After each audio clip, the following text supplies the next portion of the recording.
চার দোকানে বসে বসে দেখেন গেবত করছে আমার নাম নিয়ে, যে আমির হামজা এসেছে রাজনীতি করবে, না গিয়ে ভালোই করেছে। কি এরকম কথা বলছে না? আপনি যে দেখেন,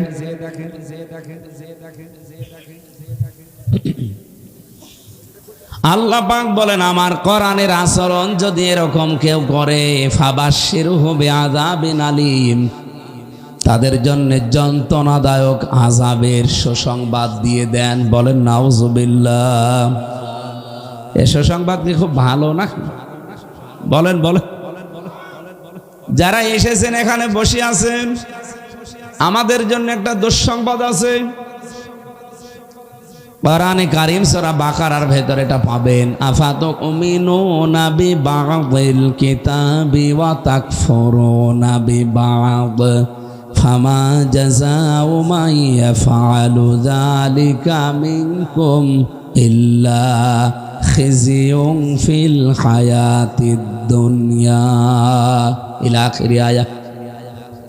আমার কোরআন যারা শুনতে এসেছে এ শোনেও তারা বসে বসে মন লাগিয়ে শোনে, কিন্তু যখন দেখেছে এগুলো আমাদের জীবনের সাথে মেলে না, কিছু হয়তো তারা বিশ্বাস করে মানতে চায়, আর কিছু বিশ্বাসও করে না, মানতেও চায় না।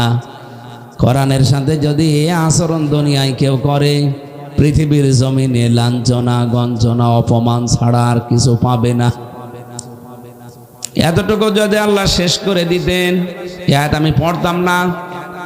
ওয়াউমাল কিয়ামাতি ইউরাদ্দুনা ইলা আশাদ্দিল আযাব, আর কিয়ামতের দিন যেদিন কায়েম হবে, ওই মানুষকে আমি আল্লাহ কঠিন থেকে কঠিন আযাবের দিকে, শাস্তির দিকে নিয়ে যাব, যেতেই থাকবো। এই ইউরাদ্দুনা এই শব্দের ব্যাখ্যা করতে গিয়ে আমি তাফসিরে ফি জিলালিল কোরআনে পড়ছিলাম, আল্লাহ পাক ইউরাদ্দুনা দিলেন কিয়ামতের কথা বলার পরেই, ওয়াউমাল কিয়ামাতি ইউরাদ্দুনা ইলা আশাদ্দিল আযাব। মুফাসসির বলেন দিন যত যাবে ওর ইন্তেকালের পর থেকে কিয়ামত পর্যন্ত ওর শাস্তি তীব্র থেকে তীব্রতর হতে থাকবে। আমি আমির হামজা, আমার এখন 34 বছর আরম্ভ। এই 34 বছরে যদি আমি 34 মন গোনা করে থাকি, মরণের পরে যদি আল্লাহ পাক আমার মাথার উপরে পিঠের উপরে বোঝাটা চাপিয়ে দেন, আমার বিচার শেষ হয়ে যাওয়ার কথা। কথা বলে না কেন?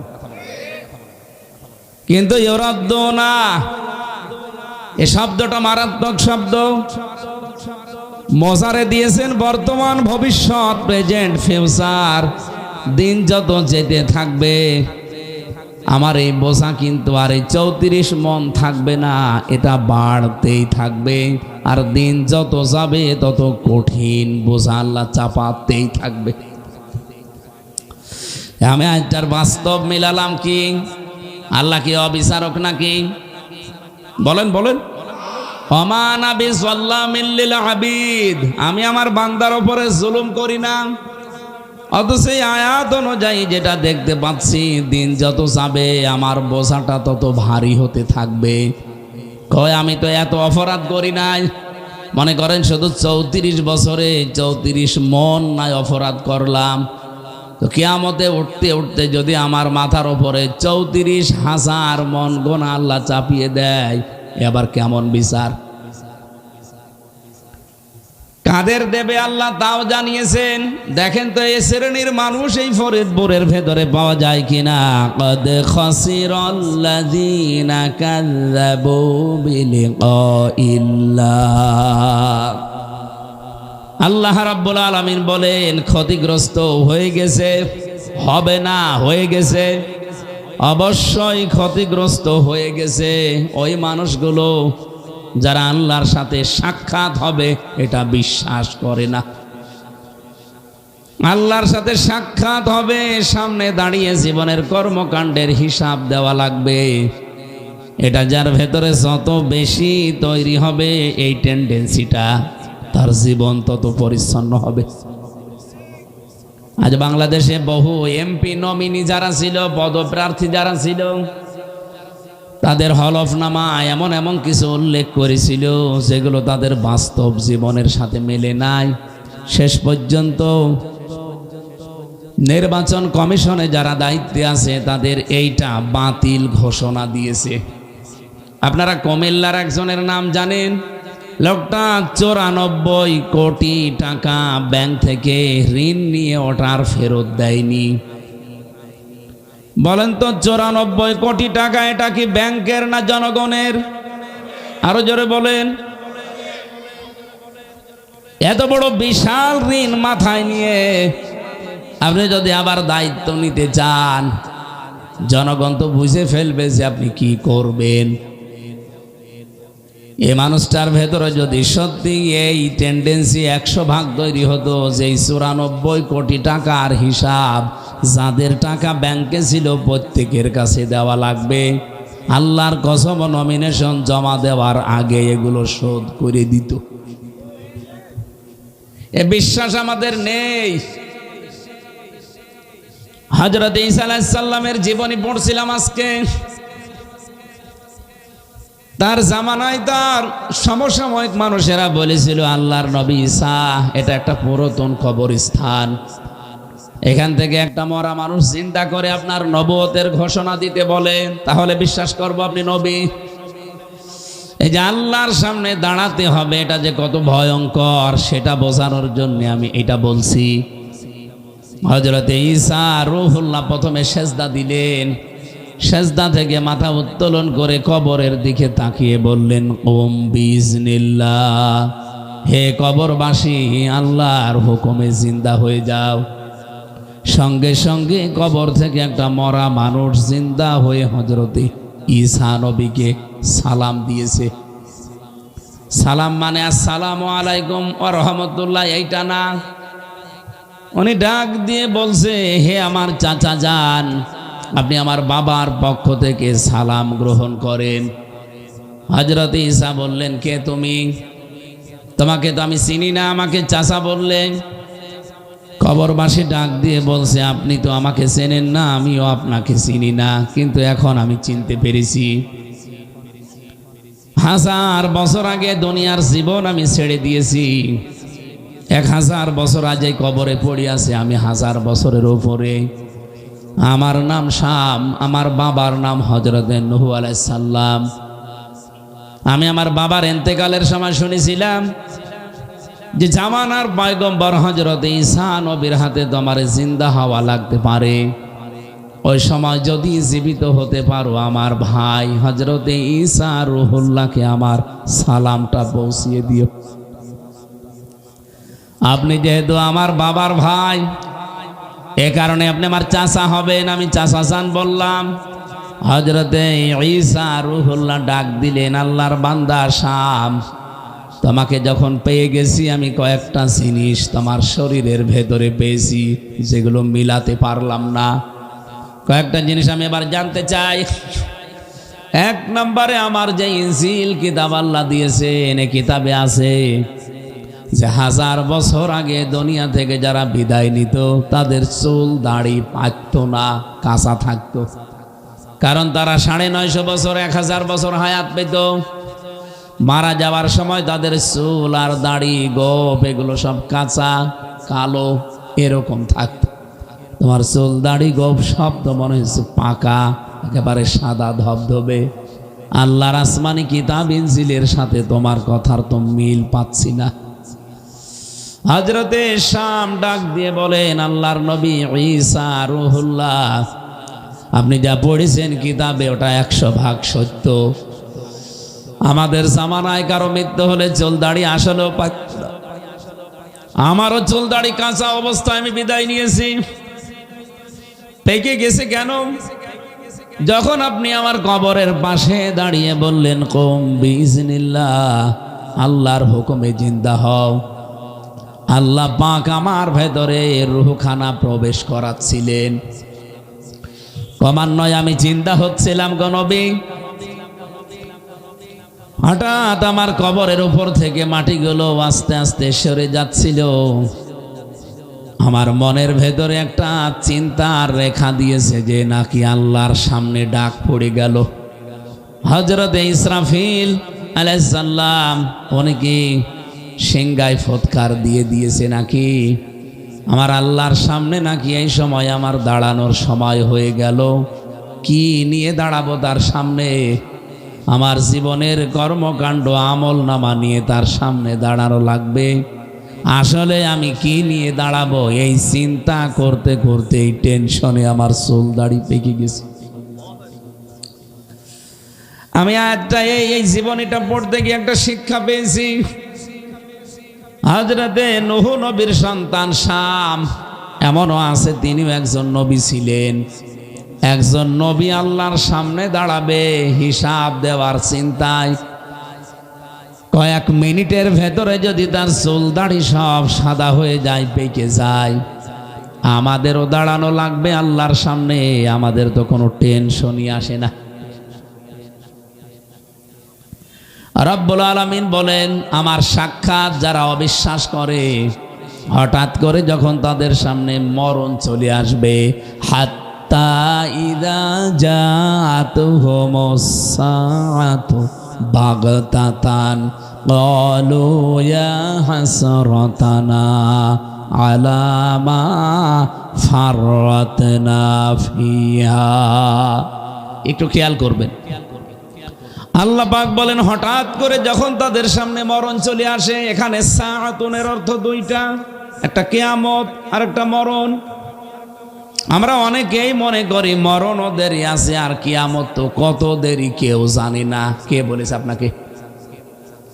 অনেকেই আমরা চিন্তা ভাবনায় আছি যে 10 মুহররম শুক্রবার না হলে কিয়ামত আর হচ্ছে না। অথচ কোরআনে কারিমে আল্লাহ জানিয়েছেন, ওয়ামা আমরুস সাআতি ইল্লা কালামহিল বাসরি আও হুয়া আকরাব ইন্নাল্লাহা আলা কুল্লি শাইইন কাদির। বলেন আল্লাহু আকবার। কিয়ামত আল্লাহর একটা আদেশ। আল্লাহ বলেন চোখের পলক পড়তে যতটুকু সময় লাগে, এই সময়ের চাইতেও দ্রুত, আকরব ইসমে তাফসীল, এর চাইতেও দ্রুত আমি আল্লাহ কিয়ামত ঘটিয়ে দিতে পারি।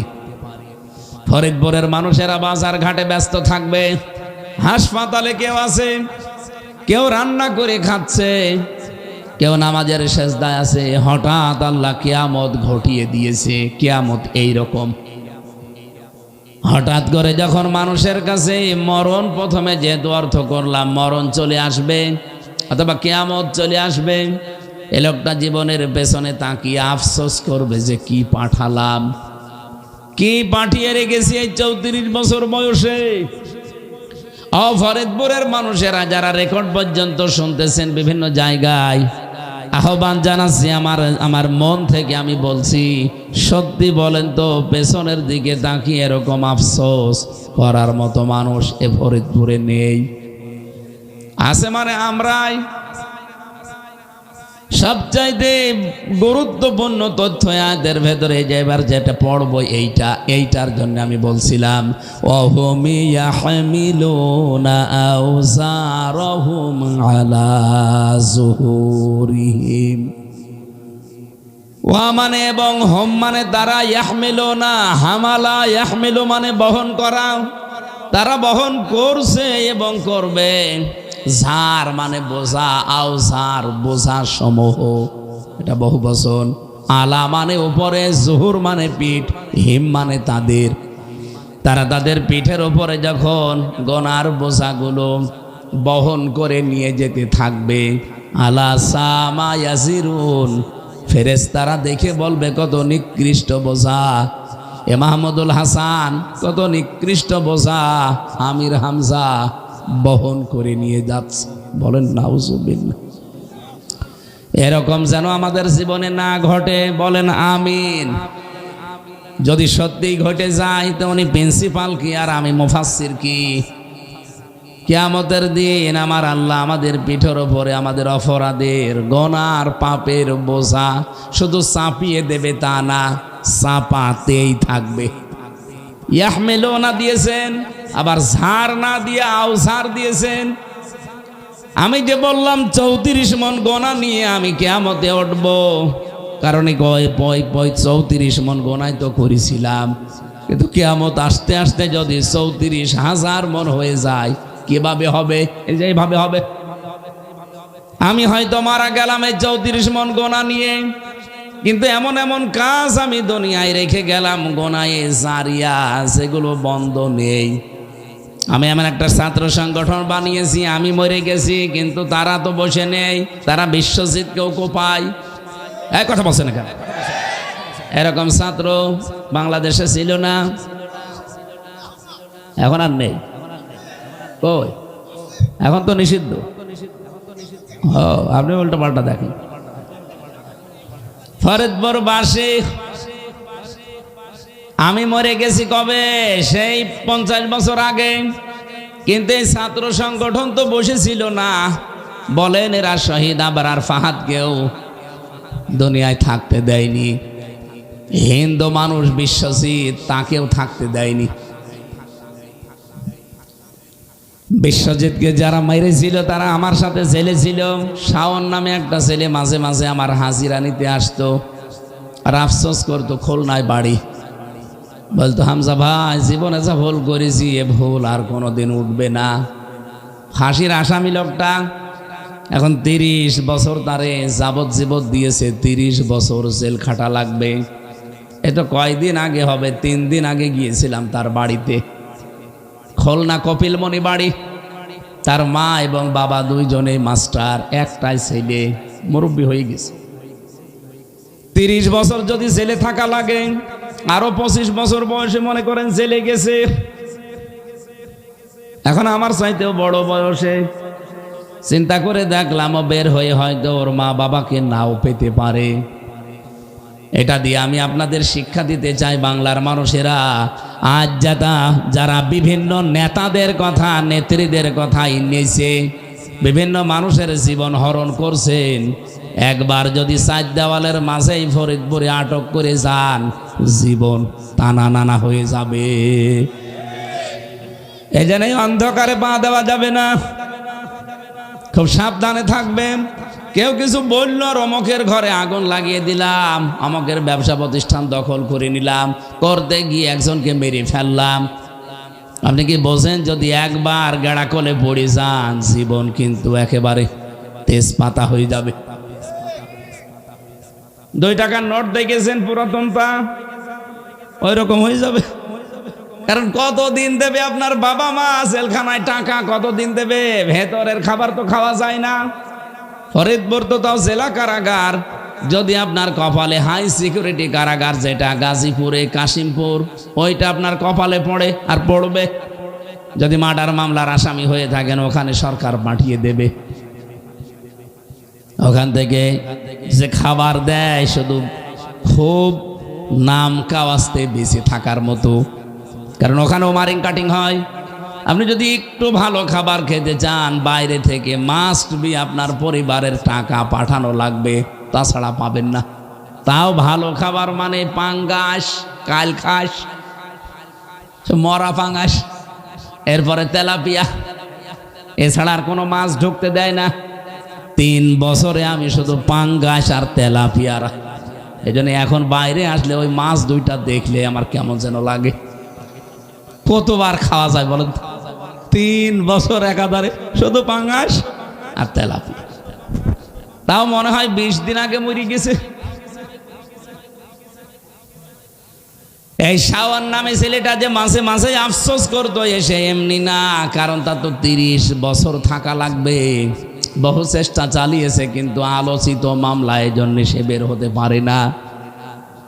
আপনার জীবনে এরকম কিছু ঘটে গেলে কিন্তু জীবন, আমি বললাম না, 2 টাকার নোটের মতো হয়ে যাবে। কেউ আর ব্যবহার করতে চাইবে না। আর ব্যবহার করবে কি? আপনি তো বের হবেন 60 বছর বয়সে, ও বয়স আপনি কি করবেন? এই যে কিছুদিন আগে একটা লোক বের হয়েছিল, 30 বছর জেল খেটে, ও ছাতা মরে গেছে। কি জানো না? জল্লাদ শাহজাহান। আমার কপাল যে আমি জেলে যাবার প্রথম দিনই এই শয়তানের সাথে আমার দেখা। আমি যে কথা বলতে চাই এখান থেকে কোনো আবেগে কাজ করা যাবে না। কে কি বলেছে আজ ছোট, যদি একটা অঘটন ঘটে যায়, আর এখন প্রশাসন যে তৎপর হচ্ছে, যদি সত্যি আপনি চার দেওয়ালের মাঝে একবার বন্দী হয়ে যান, সত্যি কথা বলছে আফসোসের শেষ থাকবে না। এই জন্য আবেগে কারো মাথায় লাঠি মারা যাবে। উনি যে গঠন করেছিল ছাত্র যে সংগঠনটা, উনি তো মরে গেছে, এই গোপালগঞ্জে বাড়ি তার, কিন্তু তার ছাত্র সংগঠন তো বসেছিল না। যত চাঁদাবাজি, টেন্ডারবাজি, মানুষ খুন, ধর্ষণ, এমনকি 100টা ধর্ষণ করার পরে জাহাঙ্গীরনগরে মিষ্টি বিলোতন করেছিল। এই কথা বলেন না কেন? তাহলে এই যে লোকটা মরে গেল 50-55 বছর আগে, এর যে 100টা জেনার গোনা ওর আমল নামায় সব ফিলাক্সি লোড হয়ে যাবে। অত গোনা করেছিল মনে হয় খুব বেশি হলো না 60 মন, কিন্তু কিয়ামতে উঠবে যখন 60,000 মন গোনা নিয়ে ওঠা লাগবে। এই জন্য এই আয়াতটা পড়লে আমার কেমন যেন মনের ভেতরে তৈরি হয় যে ইউরাদ্দুনা ইলা আশাদ্দিল আযাব, দিন যত যাবে তত কঠিন কঠিন তীব্র আযাবের দিকে আল্লাহ নিয়ে যাবে। এখানে যারা অন্তত এসেছেন, আপনি এটা বিশ্বাস করতে পারেন যে আমির হামজা জীবনও বানিয়ে কথা কোরআনের ব্যাপারে বলবে না। কি বিশ্বাস হয় না আপনাদের? আর আমি বললেও আমি ধরা খাবো, যেমন এই মানিকগঞ্জের আবুল সরকার ধরা খেয়েছে। ও কিন্তু কোরআনের ব্যাপারে একটা মন্তব্য দিয়েছিল, মনে করেছিল কেউ ধরতে পারবে না, দেশের মানুষ ধরে ফেলেছে। বলছে কুল আউযু বিরাব্বিন নাস, আল্লাহ নাচতে বলেছে। ধরা খেয়ে যায়নি? ধরা খেয়েছে কেন জানেন? সূরা হামিম সেজদার 42 নম্বর আয়াতে আল্লাহ এটা জানিয়েছেন কেন ধরা খেলো।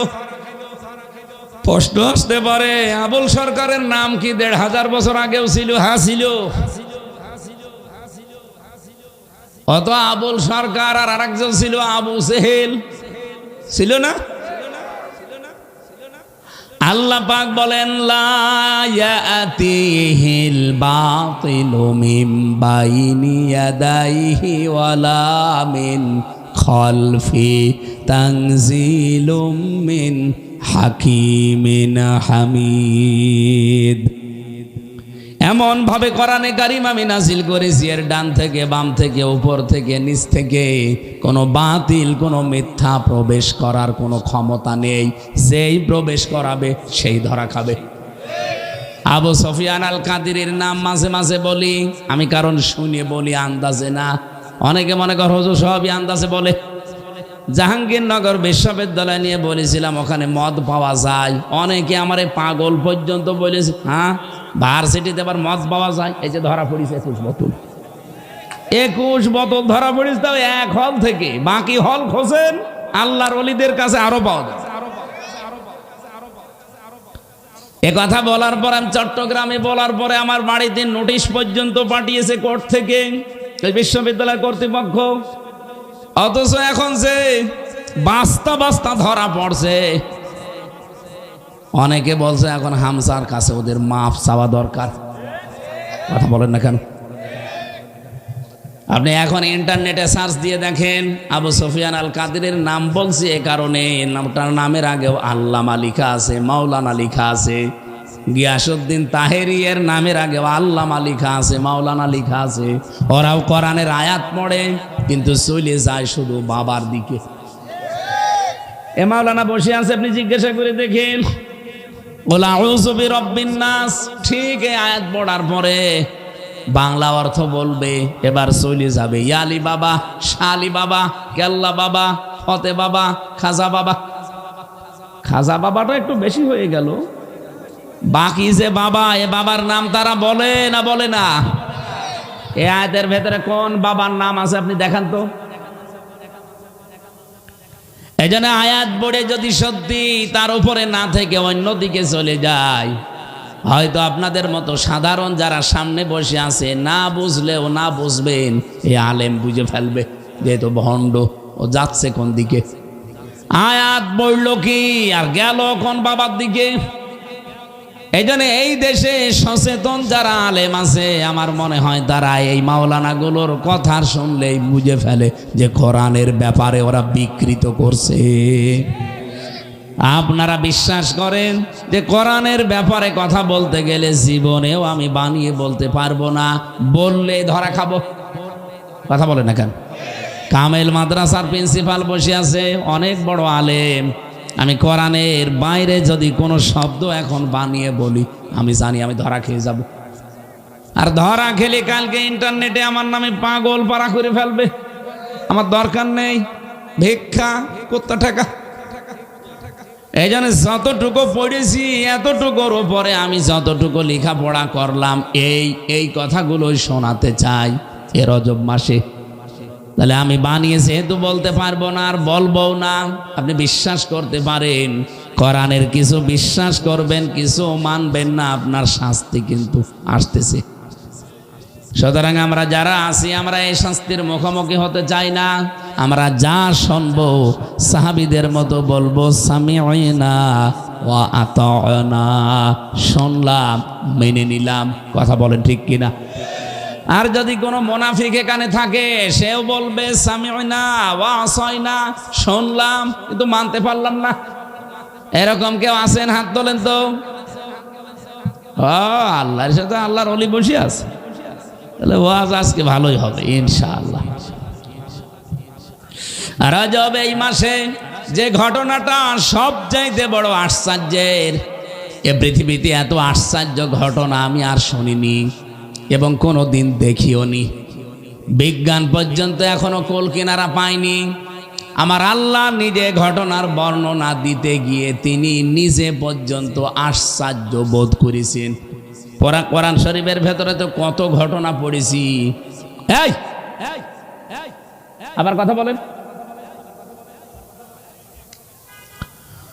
কোন ঘটনার বর্ণনা দিতে গিয়ে আল্লাহ আশ্চর্য হয়ে গেছে আমি পাইনি, কিন্তু এই ঘটনা যখনই পড়লাম দেখি আমার আল্লাহ নিজে আশ্চর্য বোধ করছেন। সুবহানাল্লাযী আসরা বিআবদিহি লাইলাম মিনাল মাসজিদিল হারামি ইলাল মাসজিদিল আকসা। রব্বুল আলামিন বলেন তিনি সেই পবিত্র সত্তা। আমরা কোনো আশ্চর্য জিনিস দেখলে কি বলি? সুবহানাল্লাহ। কি বলি? বলেন বলেন। আল্লাহ নিজেও এই শব্দ দিয়ে আয়াত আরম্ভ করলেন সুবহান। উনি নিজে আশ্চর্য যে সুবহানাল্লাযী আসরা বিআবদিহি। ইসরা শব্দের শাব্দিক অর্থ হচ্ছে রাতের কিছু সময়ের ভ্রমণ। অথচ বিজ্ঞানের সাথে আয়াতটা মিলাতে গেলে আমার মাথায় এখনো ধরে না। আল্লাহ বলেন রাতের কিছু সময়ের একটা সফর আমার বান্দাকে আমি করিয়েছি মসজিদে হারাম থেকে মসজিদে আকসা পর্যন্ত। আল্লাযী বারাকনা হাওলাহু লিনুরিয়াহু মিন আয়াতিনা। আমি তার চারপাশে বরকতময় করে রেখেছিলাম। আমি আল্লাহ আমার নিদর্শনের কিছু তাকে দেখিয়েছি। আমি আশ্চর্য হয়েছি আয়াতটার ব্যাখ্যা পড়তে গিয়ে এই জায়গায় যে আমার আল্লাহ বললেন এখান থেকে একেবারে যত নিদর্শন ছিল আল্লাহর, লিনুরিয়াহু মিন আয়াতিনা, বহু বচন দিয়েছেন। আল্লাহর নিদর্শন বলি আল্লাহ সব দেখিয়েছেন তাকে। অথচ এই পৃথিবীর তুলনায় আল্লাহর নিদর্শন আকাশের উপরে অনেক অনেক বেশি। উনি প্রথম আসমানে নিয়ে গেছেন। বিজ্ঞান এখন দেখতে পাচ্ছে এই দুনিয়া থেকে প্রথম আসমানের দূরত্ব 500 বছরের রাস্তা। আমি একটা তথ্য পড়ছিলাম, এটা আপনার কাছে কি মনে হবে আমি জানি না, এটা বিজ্ঞান থেকে নেওয়া। একটা মানুষ সর্বোচ্চ একদিন যদি হেঁটে চলে যায় 16 মাইল পর্যন্ত যেতে পারে। কত মাইল? সর্বোচ্চ 16 মাইল। এই জন্য 3 দিন একটা মানুষ যদি একাধারে হাঁটে 48 মাইল মানে 77 কিলোমিটার হাঁটতে পারে। এই জন্য আমাদের মাসলা জানি আমরা এখানে যারা অনেকে আলেম আছি যে 48 মাইল বা 77 কিলোমিটার গেলে আমরা কি মুসাফির। আপনি তাহলে একদিনে সর্বোচ্চ হাঁটতে পারলেন 16 মাইল, এক মাসে হাঁটতে পারবেন। এক মাসে মানুষ হাঁটতে পারে 480 মাইল, এক বছরে মানুষ হাঁটতে পারবে 5760 মাইল। কিলোমিটার না, মাইল। করতে 100 বছরে যদি মানুষ হাঁটতে থাকে তাহলে 5,76,000 মাইল হাঁটতে পারবে। এরপরে বেশি 500 বছরে মানুষ 28,80,000 মাইল হাঁটতে পারবে। এভাবে যদি স্বাভাবিক 500 বছর একাধারে চলে তাহলে প্রথম আসমানটা সে পার হতে পারবে। এরকম আসমান আছে কয়টা? আল্লাযী খালাকা সাবআ সামাওয়াতিন তিবাকা, 7টা আসমান আল্লাহ বানিয়েছে। এক একটা আসমানের মানে পুরু বলে তো নাকি মোটা, এটা আবার 500 বছরের রাস্তা। আপনি হিসাব করে দেখেন 28,80,000 মাইল। এত বছর আপনি হাঁটতে হাঁটতে 7 তবক আসমান হাঁটবেন কখন? অথচ আল্লাহ ইসরা দিলেন যে রাতের কোনো একটা অংশের ভ্রমণ, রাতের কোনো একটা অংশের ভ্রমণ নয়। আমি 5 ঘন্টায় ধরলাম, 12 ঘন্টা রাতের ভেতরে, না 6 ঘন্টায় ধরলেন। 6 ঘন্টায় মানুষ এত যেতে পারে কি করে? বিজ্ঞানের যে মাথায় ধরে না, এই কারণে ধরে না। এতটুকু শেষ করেননি, আল্লাহ পাক এখান থেকে বারকুন বা বোরাক নামে যেই যানবাহনে করে ওনাকে নিয়ে গেলেন। বোরাক শব্দের শাব্দিক অর্থ বৈদ্যুতিক গতি সম্পন্ন যান।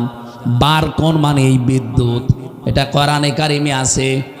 এর গতি সীমা হচ্ছে সেকেন্ডে 1,86,000 মাইল।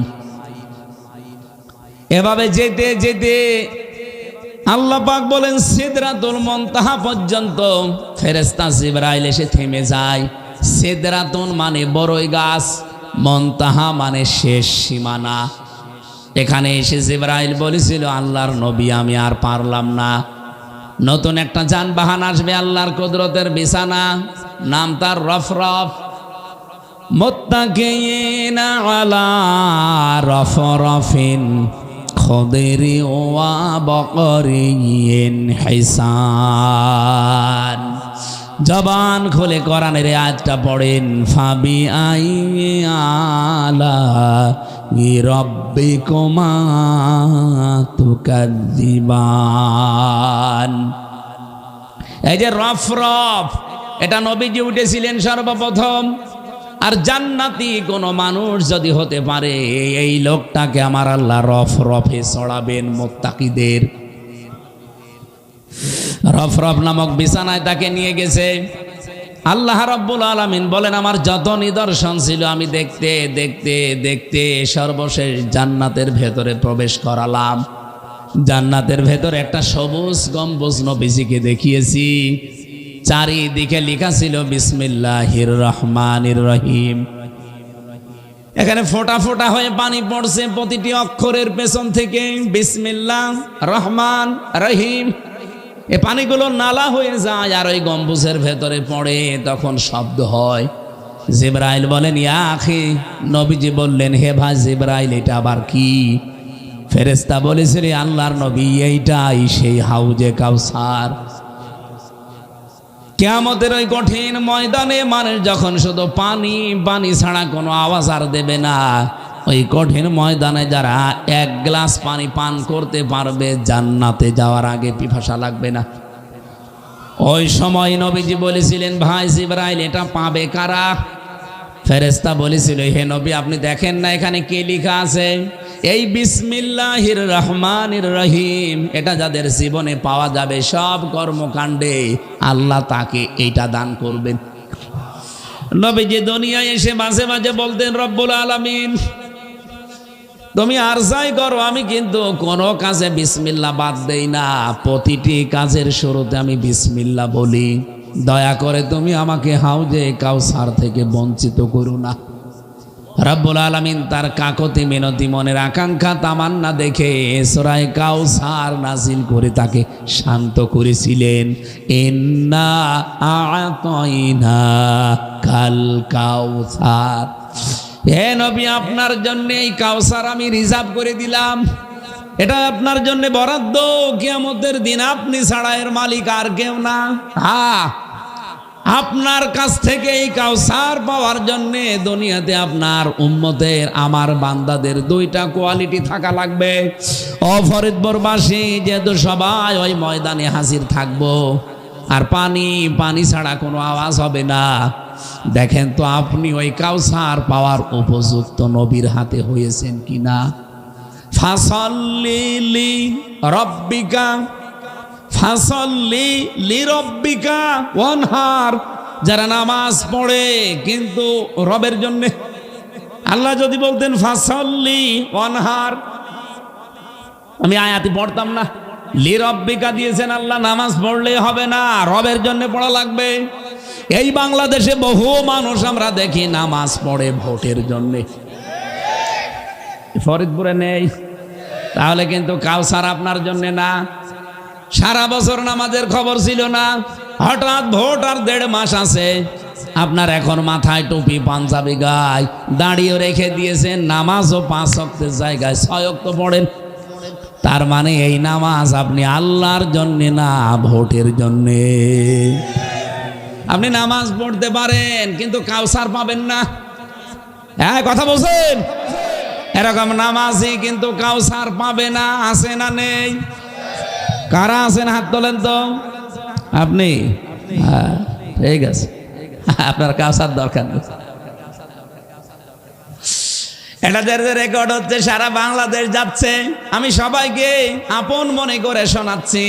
নামাজ যেহেতু ধরেই ফেলেছেন, সে ভোটের জন্য ধরেন আর মানুষ দেখানোর জন্য ধরেন, এবার নিয়ত করে নামাজটা এমন ভাবে আদায় করা আরম্ভ করেন যে জীবন যতদিন আছে নামাজ আমি আর বাদ দেব না। এই নিয়তটা পাল্টিয়ে যদি শুরু করতে পারেন, আল্লাহ পাক আপনাকে নবীর হাতে কাউসার খাওয়াবেন। কত মানুষ, এই যে রমজান আসতেছে সামনে, অনেকে রমজানের ওসিলায় নামাজ ধরবে। এক কথা বলেন না কেন? রমজান শেষ, নামাজ। তাহলে তো ফাসাল্লি লি রব্বিকা হয়নি।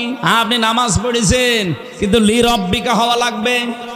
আর এই জমিনে সত্যই যারা রবের জন্য একবার নামাজ আরম্ভ করবে, এই এদিকে তাকায়, একবার যদি কেউ তার রবের জন্য নামাজ আরম্ভ করে, মাস্ট বি 3টা জিনিস তার ভেতরে পাওয়া যাবে। আপনি দেখেন তো আসলে আপনি হাউজে কাউসার পাওয়ার উপযুক্ত হয়েছেন কিনা।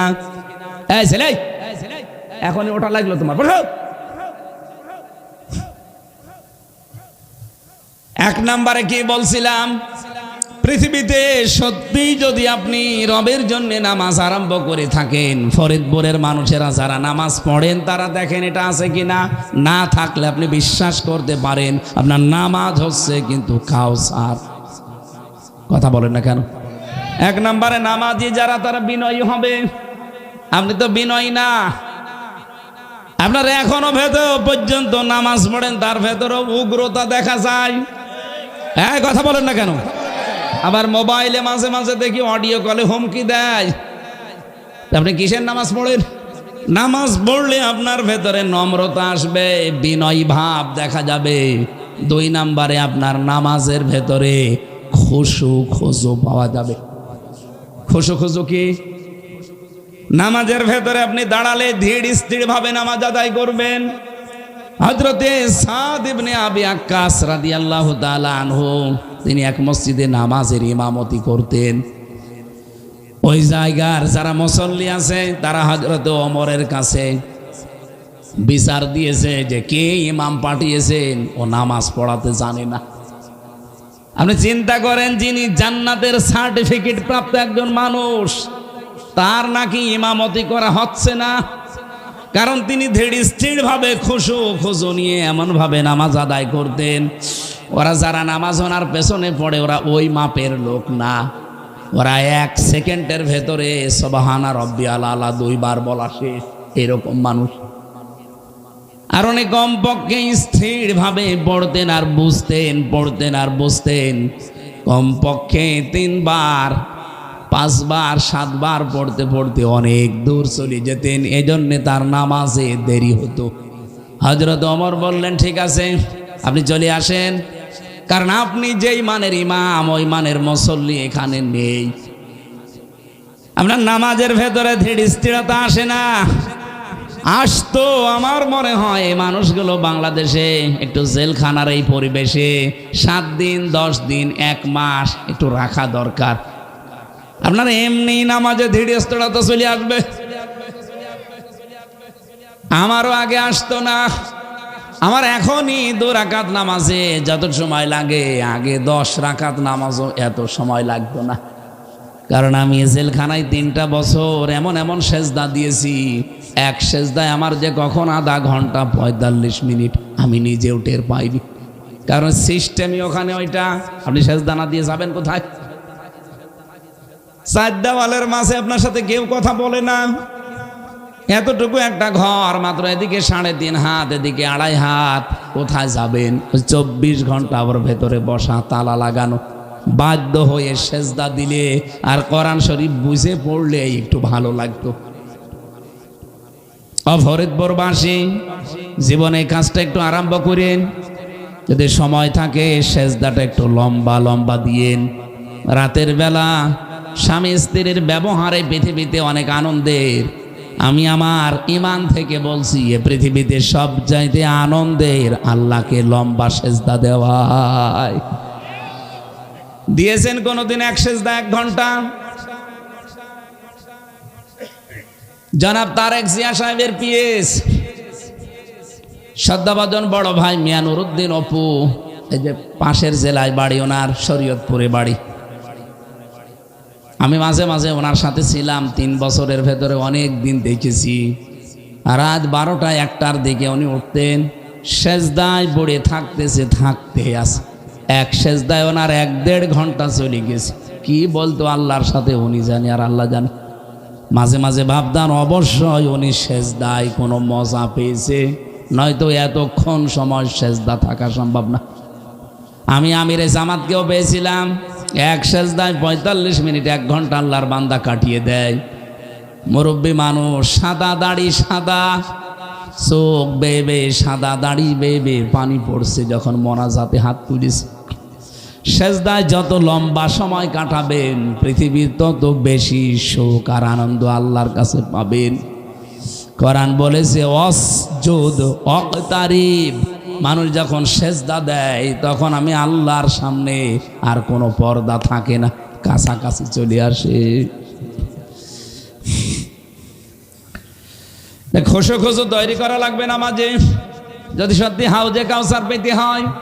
3 নম্বরে পেয়েছি, ইমাম যাকে নির্বাচিত করবেন আপনি, যার পেছনে নামাজ আদায় করবেন, যদি সত্যি আপনার ভেতরে রবের জন্য নামাজ পড়ার উদ্দেশ্য থাকে আর আপনার নামাজ যদি আল্লাহর জন্য হয়ে থাকে, সামনে যে দাঁড়াবে ইমামতি করতে, অবশ্যই তাকে আপনি দেখে শুনে ইমামতির জায়গায় দেবেন। এই ইমামতি বলতে তাফসিরে হাদিসে শুধুমাত্র মসজিদের ইমাম না, পরিবারের ইমাম, সমাজের ইমাম, রাষ্ট্রের ইমাম, পৃথিবীর ইমাম, যারা এই পৃথিবী চালাবে মাস্ট বি এই মানুষগুলোকে দেখে নেওয়া লাগবে। 5 ওয়াক্ত নামাজে মাত্র 24 ঘন্টার 1 ঘন্টা 20 মিনিট সময় আমার কাটে। 24 ঘন্টার মাত্র 1 ঘন্টা 20 মিনিট, খুব বেশি না। এই সময় আমি একটা ইমামের পেছনে নামাজ পড়ি 5 ওয়াক্ত নামাজ, অথচ এখনো 22 ঘন্টা 40 মিনিট আমার জীবনের বাকি আছে। এই সময়টা আমি কার পেছনে কাটাবো, কার পেছনে থাকবো, কার পেছনে নামাজ পড়বো, কার পেছনে ঘুরবো, এটা অবশ্যই এই নামাজ থেকে নেওয়া লাগবে। আপনারা এতটুকু ইমামের পেছনে যদি মাত্র 1 ঘন্টা 15-20 মিনিট সময় দিতে গিয়ে চিন্তা ভাবনা করা লাগে যে ইমাম কেমন দেখি, এনার মতো দাঁড়িয়ে আছে কিনা, এনার মতো জব্বা গায়ে দেয় কিনা, এমনকি ওনার বউ পর্দায় থাকে কিনা, তাও দেখে তারপরে সামনে দেওয়া হয়। অথচ আপনি 10 বছর ইমামতি করবে মাওলানা মাহমুদুল হাসান, ওনার কাছে একটা টাকা এলাকার লোক কোনো আমানত দেবে না।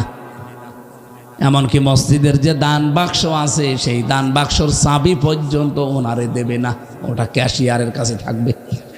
কথা বলে না কেন? মসজিদের দান বাক্সর টাকা উনি খুলতে পারে না, চাবি নেই। একটা টাকা বাজেট ওনার কাছে এলাকার পক্ষ থেকে আসবে না, উনি ক্যাশিয়ার না। অথচ যেই লোকটাকে পরিবারের, সমাজের, রাষ্ট্রের ইমাম, নেতা, এবার বাংলায় বলছি মেম্বার, চেয়ারম্যান, মেয়র, এমপি, মন্ত্রী বানাবেন, তার কাছে কোটি কোটি টাকা বাজেট আসবে। এই ইমামকে, এই ইমামের চাইতে 100 গুণ চরিত্রবান হওয়া লাগবে। এরকম ইমামই তো বাংলাদেশে। আপনি যে হাউজে কাউসার পাবেন কিনা আপনি নিজের কাছে প্রশ্ন করেন। এবার 3টা বললাম। 1 নম্বরে, নামাজের ভেতরে আপনি দাঁড়িয়েছেন, নামাজের ভেতরে দাঁড়ালেই হবে না, নামাজে আপনার খুশু খুশু পয়দা হওয়া লাগবে, বিনম্র ভাব আপনার ভেতরে তৈরি হবে। এবং যাকে নামাজের ইমামতি করতে দেবেন, পরিবারের, সমাজের, রাষ্ট্রের, মাস্ট বি ইমাম দেখে নিয়োগ দেওয়া লাগবে। এই 3টা গুণ যে নামাজির ভেতরে পাওয়া যায়, এ নামাজি শুধু আমার মতো নামাজি না, এ নামাজি আমার আল্লাহর জন্য নামাজি। ফাসাল্লি লিরাব্বিকা ওয়ানহার, রবের জন্য নামাজ আদায় করার শর্তগুলো আপনি জেনেছেন। এখন আমল করার বিষয় আপনার। আপনি এখন কাজে লাগাবেন নাকি শুনে শেষ করে দেবেন? যান। ওয়ানহার, কোরবানি দেওয়া লাগবে জীবনে, শুধু পশু না। ইসলাম মানতে গিয়ে, ইসলামের উপরে টিকে থাকতে গিয়ে এই পৃথিবীতে কোরবানি কতটুকু করেছেন, কতটুকু কষ্ট সহ্য করেছেন, কতটুকু স্যাক্রিফাইস আছে আপনার জীবনে। এই কোরবানিটা যার জীবনে যত বেশি আল্লাহ পাবে, কিয়ামতের দিন তাকে নবীর হাতে হাউজে কাউসার খাওয়াবে। রব্বুল আলামিনের নবী এই পৃথিবীতে এসে আমাদেরকে কাউসারের এই বর্ণনা শুনিয়েছিলেন, যেটা দুধের চাইতে ধবধবে সাদা, মধুর চাইতে মিষ্টি এই পানিটা। নবীজি নিজে জান্নাতের ভেতরে এটা পান করেছিলেন। আল্লাহর নবীকে আল্লাহ আরশ মহল্লায় নিয়ে গেলেন, ডাক দিয়ে বললেন, বন্ধু, পৃথিবীর বিভিন্ন বন্ধুরা বন্ধুদের বাড়িতে যাবার সময় কিছু না কিছু নিয়ে যায়, আপনি তো এসেছেন আমার বাড়িতে, কিছু নিয়ে এসেছেন। নবীজির সঙ্গে সঙ্গে মনে করলেন যে আমি কি নিয়ে আসব? আপনি তো সব চাইতে বড় ধনী। আল্লাহুল গনিয়্যু ওয়া আনতুমুল ফুকারা, আপনি ধনী আর আমরা সবাই ফকির। তে ধনীর কাছে ফকির কি নিয়ে আসবে? উনি সেজদায় পড়ে গেলেন। এক সেজদা লম্বা দেওয়ার পরে তিনি উঠে বললেন, আল্লাহ, আমি নিয়ে এসেছি আত্তাহিয়াতু লিল্লাহি ওয়াস সালাওয়াতু ওয়াত তাইয়্যিবাতু, আসসালামু আলাইকা আইয়ুহান নাবিয়্যু ওয়া রাহমাতুল্লাহি ওয়া বারাকাতুহু। আমার যত কায়িক ইবাদত আছে, আমার মনের যত ইবাদত আছে, আমার শারীরিক যত ইবাদত আছে, সম্পদের যত ইবাদত আছে, সব আমি আজকে হাদিয়া, এমনকি আপনার বাড়িতে আসার সময় নিয়ে এসেছি। রব্বুল আলামিন নবীকে কিছু কিছু বরকতের কথা শোনালেন।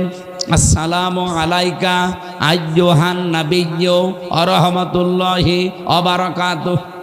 সঙ্গে সঙ্গে নবীজি দেখলেন সব রহমত বরকত আল্লাহ আমারই দেয়। আমি তো একা এসেছি, আমার সাথে তো আর কেউ আসেনি। দুনিয়ায় আমার গুনাহগার উম্মতেরা পড়ে আছে, ডাক দিয়েছেন, হে আল্লাহ, শুধু আমাকেই দিলেন, আমার উম্মতেরা যে এখানে আসতে পারে নাই, তাদের বরকত রহমতের কি করলেন? আল্লাহ তখন জানিয়েছেন, আসসালামু আলাইনা ওয়া আলা ইবাদিল্লাহিস সালিহিন। পাশে আরশ বহনকারী ফেরেশতারা ছিল। এ কথাটা শোনার পরে তারা এত বেশি খুশি হয়েছে, এই আনন্দে তারা কালেমা পড়া আরম্ভ করেছে। আশহাদু আল্লাহ ইলাহা ইল্লাল্লাহ ওয়া আশহাদু আন্না মুহাম্মাদান আবদুহু ওয়া রাসূলুহু। আল্লাহ পাক নবীর এই কথা এত বেশি খুশি হয়েছিলেন, যেহেতু এখানে কথা আছে পরাপরি আমার নবীজির, এরপরে আল্লাহর, এরপরে আছে ফেরেশতাদের। এটা কিয়ামত পর্যন্ত যত মানুষ এই পৃথিবীতে আসবে, এই যে আল্লাহ আসার সময় যে 3টা জিনিস নবীজিকে এবার দিয়েছেন, এই তিনটা জিনিসের ভেতরে প্রথম দিয়েছেন 50 ওয়াক্ত নামাজ। আর এই নামাজে আত্তাহিয়াত পড়াটা আল্লাহ ওয়াজিব করে দিয়েছেন। 50 ওয়াক্ত নামাজ পেয়েছিলেন। উনি নিয়ে আসার সময় মুসা নবীর সাথে ষষ্ঠ আসমানে দেখা হয়ে বারবার এটা কমাতে কমাতে শেষ পর্যায়ে তিনি 5 ওয়াক্তে ঠেকেছিলেন। মুসা নবী বললেন, আপনি আবার যান, কমে নিয়ে আসেন। হযরতে মুহাম্মদুর রাসূলুল্লাহ বলেন, না, আমার লজ্জা করে, আল্লাহ দিতে চায় আর আপনি বলেন কমাতে, আমি আর পারলাম না।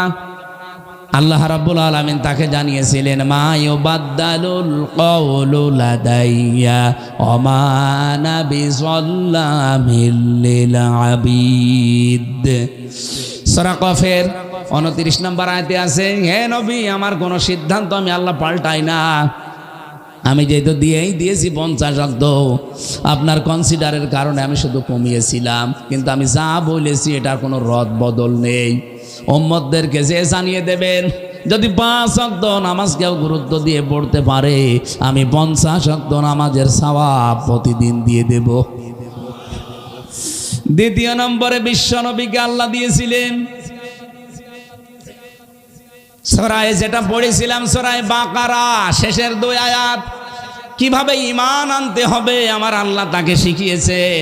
এমনকি কিয়ামত পর্যন্ত যারা ঈমানদার আসবে তারাও কিভাবে ঈমান আনবে সেইটা আল্লাহ শিখিয়েছেন।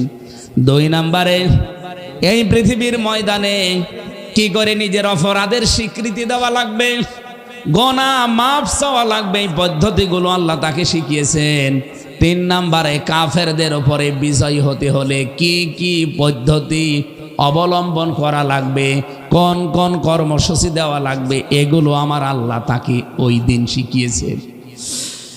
এই 3টা জিনিস আমরা এখান থেকে পেলাম সূরা বাকারার শেষের 2টা আয়াত।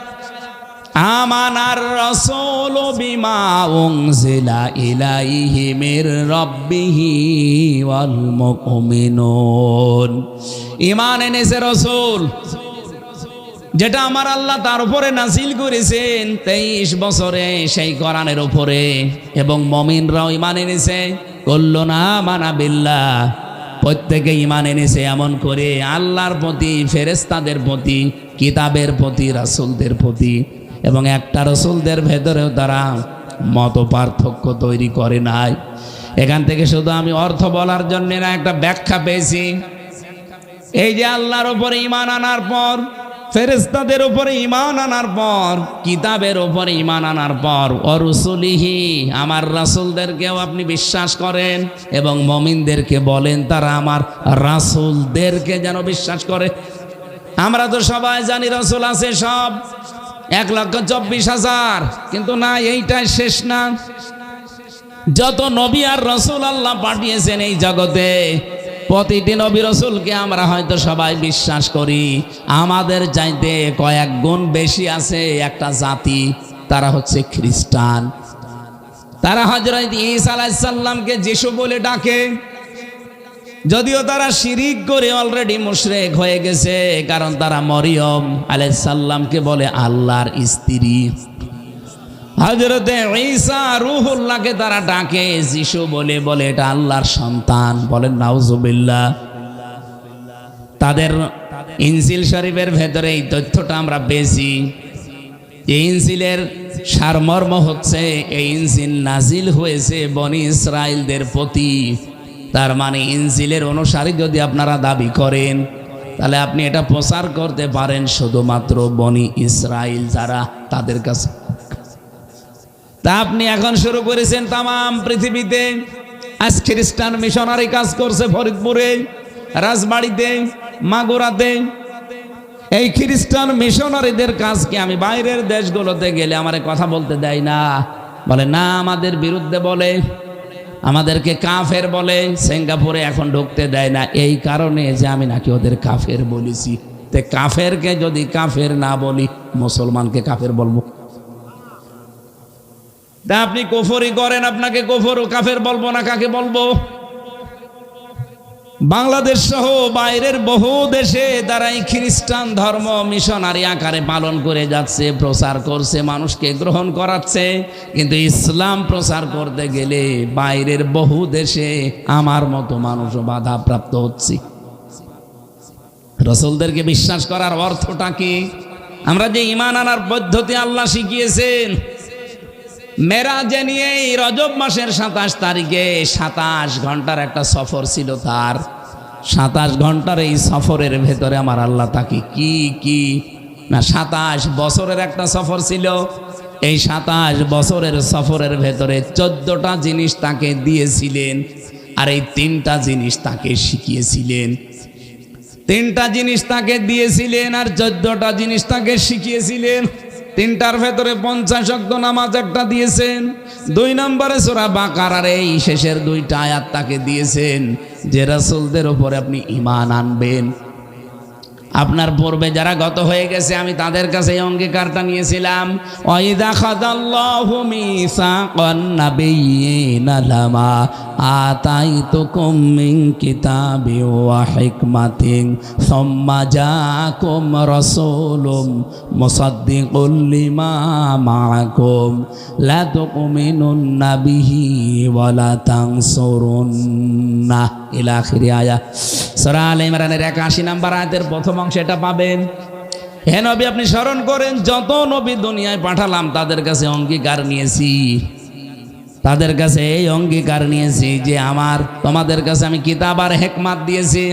একজন রাসূল আসবে তোমাদের এই সমস্ত বিষয়গুলোর সত্যায়ন করার জন্য পৃথিবীর সর্বশেষ টাইমে। এখন তোমাদের কাছে যে কিতাব আছে এর ভেতরে যেহেতু তার বর্ণনা আছে, লা তুমিনুন্না বিহি ওয়া লা তানসুরুন্না, যদি সত্যি তাকে পেয়ে যাও তার প্রতি ঈমান আনবা, তাকে সাহায্য করবা। আমার প্রশ্ন আছে লা তুমিনুন্না বিহি ওয়া লা তানসুরুন্না নিয়ে নুনে সাকিলা বিশ্বনবী জানিয়েছেন। এই আয়াতের ব্যাখ্যায় আমি পড়েছি, জিবরাইল তাকে আয়াত নাজিল করার পরে শুনিয়েছিলেন, হে নবী, কিয়ামত পর্যন্ত নবীরা এ দুনিয়ায় যারা এসেছে কিয়ামত পর্যন্ত যেহেতু আপনি থাকবেন, প্রত্যেক নবীর কাছে এই অঙ্গীকারটা আল্লাহ নিয়েছেন। আর নবীরা বলেছে ক্বালু আকরারনা, আমরা স্বীকার করে নিলাম।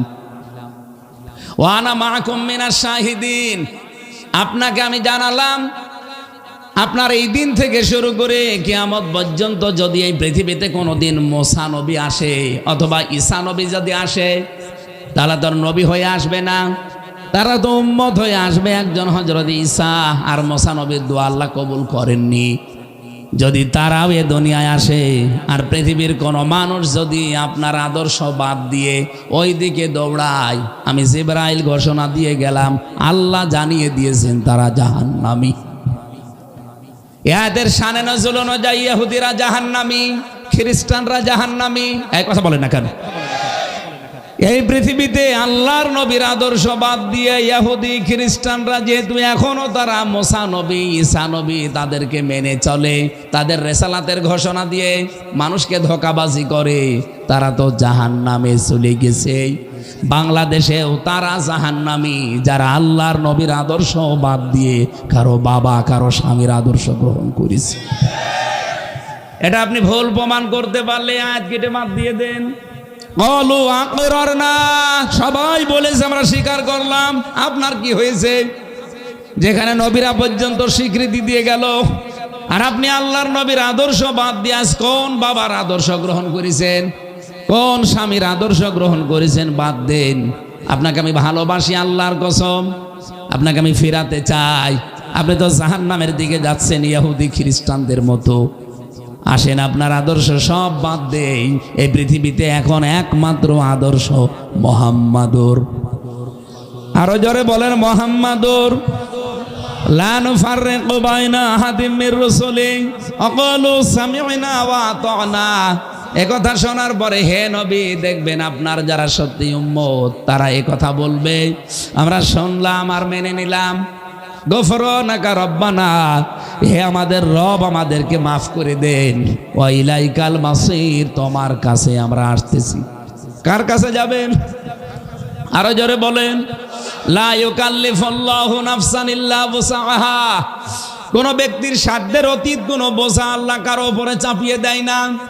লাহা মা কাসাবাত ওয়া আলাইহা মা তাসাবাত। এই পৃথিবীতে যে যা অর্জন করবে ওইটা নিয়ে কিয়ামতে আল্লাহর দরবারে উঠবে। আজ যারা বাংলাদেশের দায়িত্বে আছেন, যতটুকু দায়িত্ব পেয়েছেন ওই অনুযায়ী যদি সঠিক কাজটা না করে যান, কারো চাপে পড়ে, কারো প্রয়োজনায় পড়ে যদি আপনি সত্যি যা নিয়েছেন কমিটমেন্ট, এই দেশের দায়িত্ব নেওয়ার সময়, এ নির্বাচন করানোর সময় যে দায়িত্বগুলো নিয়েছেন, এটা যদি কারো চাপে পড়ে, কারো টাকা খেয়ে এই কাজগুলো যদি না করে বলেন আমি আমার দোষ না, ওই অমকে চাপ দিয়েছিল, অনেকে 20 কোটি টাকা দিয়েছিল এই জন্য আমি এগুলো করেছি, না। যে যা করবে তার এই অপরাধের শাস্তি কিয়ামতে তাকে দেওয়া হবে। এটা শুধু আমার একার জন্য না, সবার জন্য। রব্বানা লা তুআখিযনা ইন নাসিনা আও আখতানা। কিভাবে আপনি মাফ চাবেন আল্লাহর কাছে, আল্লাহ পদ্ধতি দিয়েছেন। হে আমাদের রব, আমি যেগুলো ভুলে করি নাই অথবা করতে গিয়ে ভুল হয়ে গেছে, নিসিয়ান এবং খতায়া, আমি হয়তো কোনো কাজ তোমার আদেশ ছিল আমি ভুলে করতে পারি নাই, অথবা করতে গিয়েছিলাম ভুল হয়ে গেছে, আল্লাহ আমি দুইটাই তোমার কাছে মাফ চাই। রব্বানা ওয়ালা তাহমিল আলাইনা ইসরান কামা হামালতাহু আলাল্লাযিনা মিন ক্বাবলিনা রব্বানা ওয়ালা তুহাম্মিলনা মা লা তাকাতা লানা বিহি। আমাদের উপরে এমন বোঝা চাপিয়ে দিও না যে আমাদের পূর্ববর্তীদের উপরে যা দিয়েছিলে, এমনকি এমন বোঝা আমাদের ওপরে চাপিয়ে দিও না যার সামর্থ্য আমাদের শরীরে নেই, আমাদের ইমানে নেই। ওয়াফু আন্না ওয়াগফির লানা ওয়ারহামনা আনতা মাওলানা ফানসুরনা আলাল কওমিল কাফিরিন। এখানে 3টা কর্মসূচি আছে যদি কাফেরদের উপরে বিজয় লাভ করা লাগে। ওয়াফু আন্না ওয়াগফির লানা ওয়ারহামনা, মাপ চাওয়া লাগবে, ক্ষমা চাওয়া লাগবে, রহমত পাওয়ার আশা করা লাগবে কার? দেশি এবং বিদেশি যে ষড়যন্ত্র চলছে এই নির্বাচন নিয়ে, আল্লাহর কসম আমাদের এই মানে আমাদের এই কাজে এই অ্যাক্টিভিটিস দিয়ে এই বিশাল নৌকা পার হওয়া সম্ভব না। এটা মাস্ট বি, আল্লাহর দয়া রহমত লাগবেই। এই জন্য এখন থেকে আমাদের উচিত হবে 5 ওয়াক্ত নামাজ না, আর 1 ওয়াক্ত বাড়িয়ে দেওয়া।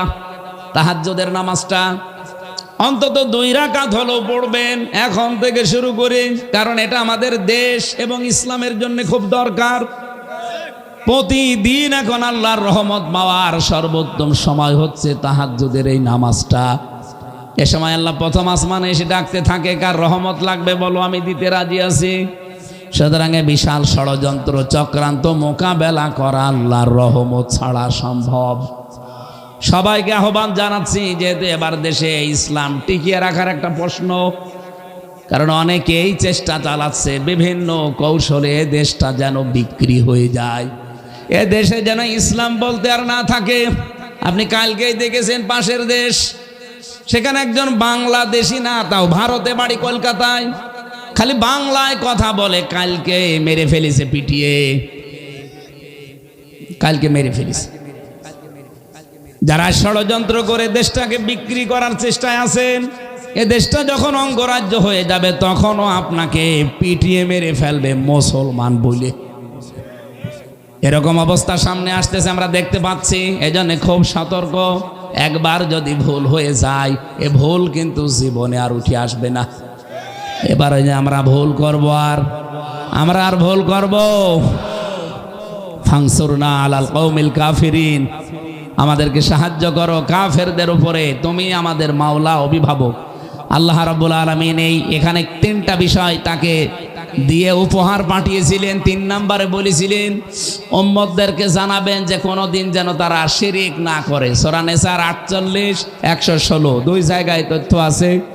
আর সূরা জুমারের 65 নম্বর আয়াতে সব নবীদেরকে আল্লাহ আদেশ দিয়েছিলেন শিরিক মিশ্রিত কাজ কারবার বাদ দিয়ে কেউ যদি আল্লাহর কাছে যেতে পারে, আল্লাহ রাব্বুল আলামিন তার জন্য জান্নাত ওয়াজিব, জাহান্নাম হারাম বানিয়ে দেবেন।